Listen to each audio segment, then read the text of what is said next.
Guys, welcome back to my channel. একটা short video নিয়ে চলে এসেছি। ঠিক শর্ট ভিডিও না, আমি এসেছি আমার বরের কাছে।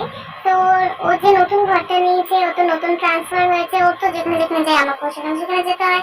নতুন নতুন ঘরের ভিডিও তোমাদের দেখাই, যার জন্য দেখো আমি এখানে টিভি দেখছিলাম। এটা হচ্ছে খাট, সবাই তো দেখেছে। আর এই যে এটা ঘরটা বেশ ভালোই। আর এখানে হচ্ছে আরেকটা ওই পাশে একটা ঘর আছে, ওইখানে একটা দেয়াল আলমারি আছে যেটা আমার খুব পছন্দ হয়েছে। সব জামা কাপড় ব্যাগটায় ভাঁজ করে রাখতে পেরেছি। এটা হচ্ছে আমার ঠাকুর ঘর। এখানে ঠাকুর ঘরটা আলাদা আছে বলে আমার খুব সুবিধা হয়েছে। এখানে আমার সিংহাসন, প্লাস আমার আগে যে বাড়িটাতে ছিলাম তখন সিংহাসন কিনেছিলাম, যারা আমার ভিডিও দেখেছে তারা জানো। প্লাস আমার গোপালকে নিয়ে এসেছি এবার, এর জন্য আমি আরো বেশি হ্যাপি। এর জন্য পুরো আলাদা ঠাকুর ঘর হওয়াতে আমার খুব সুবিধা হয়েছে। দেন আমি চলে যাবো এখানে। সাইকেলটা রাখা, গামছাটা মেলে দিয়েছে শোকানোর জন্য, বিকেলে গা ধুয়েছিলাম তাই। এটা হচ্ছে আমার রান্নাঘর। ওখানে গামলা, সব মশলাপাতি, কোটো টোটো সব আমি দেখো ওখানে গুছিয়ে রেখেছি।